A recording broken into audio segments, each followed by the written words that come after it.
Do you want to learn how to create art printables in Canva to sell on Etsy?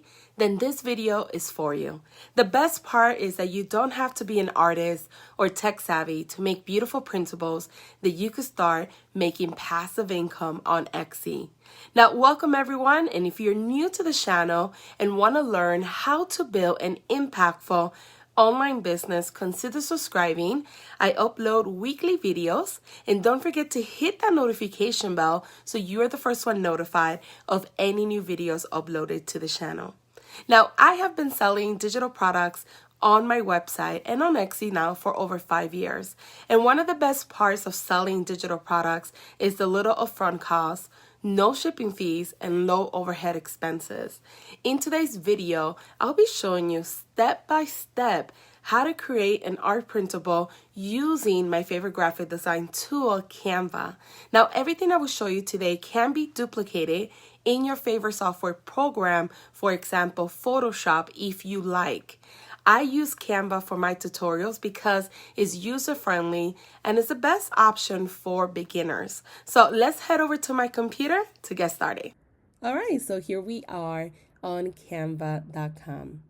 And I actually have the Canva Pro account, but with the art printable, you can actually do it with the free account as well. If you're interested in trying Canva Pro for 30 days for free, I will leave my referral link in the comment section below, as well as below the video. So once you are registered and you're inside your Canva account, the first thing you need to think about is what size are you going to be offering printables to your prospective buyers. Normally what I do is an 8x10 and an 11x14. Since they have different aspect ratios, I will have to create two separate designs. So one that's sized at 8x10 and one that's sized at 11x14. So just keep that in mind. So the first thing you do is just click on create a design and click on custom size. And it's already filled in for me because I used one recently. So 8x10, and then I'm going to make sure that it's selected on inches. So here is my design that I could start working on. The second thing you want to do is add your clip art to Canva. Now, I absolutely love Creative Market. This is the website that I recommend everyone to go to. It's the one that you've probably seen on my channel in the last 3 years. They have amazing digital assets for your business. This is one that I have purchased a while ago, and this is the one that we're going to be using for the tutorial. Now, keep in mind, when you are buying clip art, it will give you the option to buy personal, commercial, and extended commercial. You want to make sure that you pick the commercial license, that you're paying for being able to use it on Etsy or any other platform that you want to sell digital products on. So once you find your clip art, just go ahead and download it to your computer. You can also do searches. Let's say I want to do a search for flowers. You could just do searches by themes or just look at general clip art to find something that speaks to your brand or speaks to the project that you want to create as an art printable. One key element that you need to make sure that you do every single time that you're searching for clip art is that if you find something you like, let's say you love this one here with the cute fox.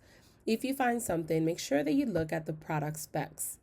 Is it compatible with Canva? That's the number one thing you have to check.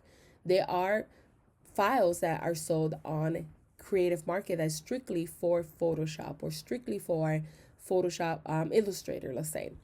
So you want to make sure that it has a PNG and a JPEG. Mostly a PNG, that's the one that I mostly prefer because it has the background that's transparent, and I could add this clip art to pretty much any color of background that I want.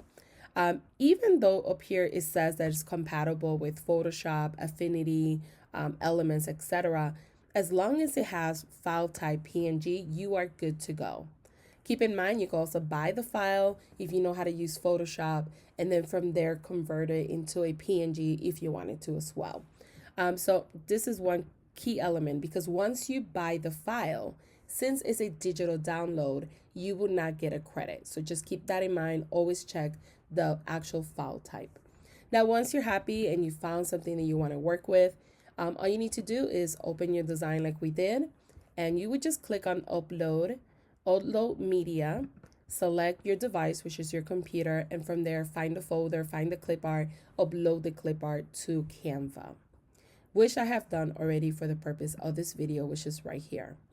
So the first thing I did was I'm using elements, and I'm using this little watercolor. Now keep in mind, I do have Canva Pro, so I'm able to use this.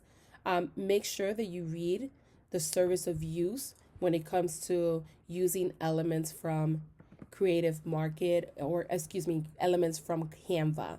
I will leave a link to what you could do or not do in the bottom of this video for you guys to kind of review and see. So this is what I'm using as a background. And then what I'm going to do is I'm going to add the hot air balloon right on top. I kind of like how that looks. And then I'm going to add text. So I'm going to click on T. You could either press T on your screen and the text will show up, or you could just pick from, you could just pick from the selection here or down here. I'm going to be using this one here. So I'm going to delete this, and I'm going to say magical dreams. Now keep in mind that in order to use clip art from Creative Market, the final project has to look very different to the original file.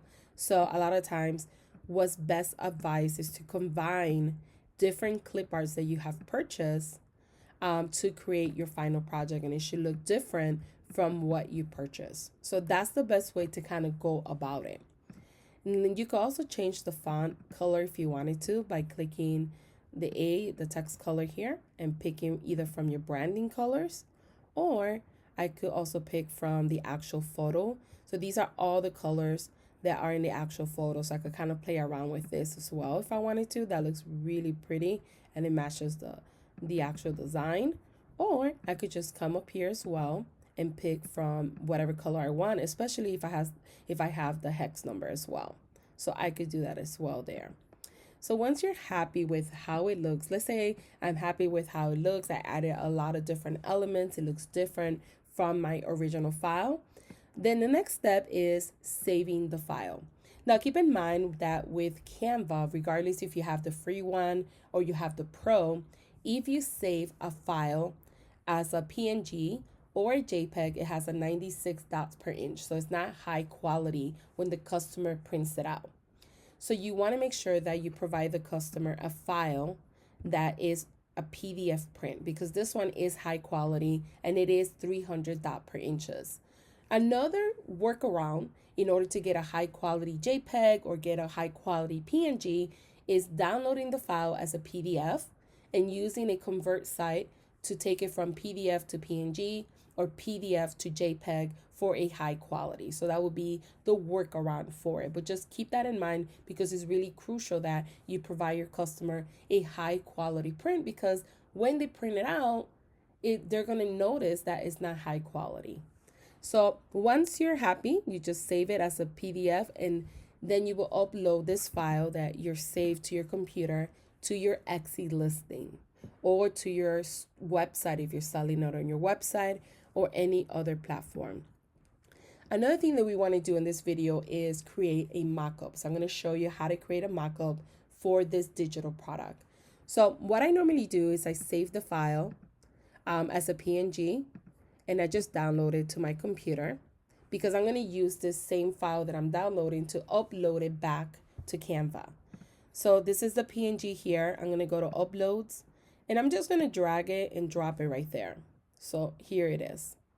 I'm going to go to home, and I'm going to create my mockup now. So let me go ahead and let that upload. Okay, so it has uploaded. Okay, so I'm going to go to home. I'm going to create a design. I'm going to choose custom size. Keep in mind that with Etsy, your mockup should be, or your photo should be 2000 pixels. So I'm going to do 2500 by 2300. I'm going to create new design. And you feel free to use mockups from Canva, or if you purchase one from Creative Market, or maybe you got one from Etsy, right? There's people that sell mockups there. You can actually do a quick search for mockups if you go to photos and you type in, let's say, nursery mockups. And all of these options actually come up for you.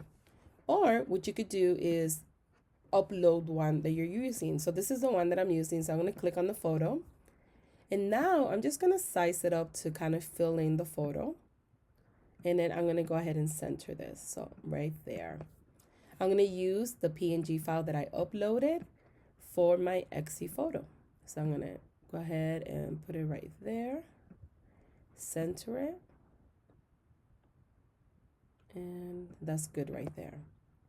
And then what I'm going to do now that I have my mock-up, one thing that you want to make sure that you do with digital products is put somewhere in the photo that it is a digital product or an instant download. So one cool way to do that is if you go to Elements and you go to Shapes here, I usually use this one, the square, and I drag it down and I put it right in the corner. And I pick my branding color, so I'm going to do this light pink. I'm going to click on T for text, so it's right here. And I'm going to say instant download. And I'm going to put that right here. Obviously, you could put it this way and kind of make this a little bit smaller if you have to. And drag it a little bit down. This way, it has it right there in the little corner. It's not taken away from the actual product. And when people see it, they understand it's an instant download. As soon as they buy it, they're going to be able to go ahead and print the actual file and have it. And if you have the Canva Pro, one of the benefits is that you could resize your image from an 8x10 to an 11x14 very easily. So let's go back to the actual design. So here is the design. Let me go ahead and refresh this, my home page. So here's the design. So let's say I wanted to create a different size. As long as you have the Canva Pro, you could do this. You would just click here on resize. You would do 11x14. And then you click on copy and resize. And here is your 11x14. Sometimes you have to do some adjustments, like maybe stretch it out a little bit more if you wanted to, right? Not necessarily, but sometimes it has to be done because depending on what type of photo or illustrations you have. But that's how easy it is to resize it to a 11x14 and then to resize this one or keep this one an 8x10. And the last thing I want to recommend for you guys to do is that you save your file by naming it. So what I normally do is I'll say 8x10.jpg, or let's say, well, in this case, PDF. So you could just do 8x10, download it, PDF print. You don't have to put PDF here because it automatically will add it for you. So just download it. That way you don't get the files confused when you're uploading it to Etsy. The customer would know, okay, this is my 8x10 or this is my 11x14. You would do the same here. 11x14 download, PDF print, and download. And you would do that with whatever sizes that you created. And this is the file that you will give the customer. And don't forget that when you download the actual mock-up of your product, so let's go back to that one. You just download it. You could download it as a PNG. And then use this for your actual Etsy photo. And then you can obviously create additional photos as well, because I do recommend having all 10 photos slot filled up to increase your engagement when people are browsing through your products. I hope that you enjoyed this tutorial on how to create art printables. If you have any questions about the process or anything that I mentioned, let me know in the comments below. I would like to invite you guys for my free masterclass. I teach you my 4-step framework for scaling your business to the next level, whether you sell digital products or you sell regular products, physical products. So if you're interested in attending, it's value packed. It has so much great information. I will leave the link right below as well so you guys could sign up. And thank you guys for watching.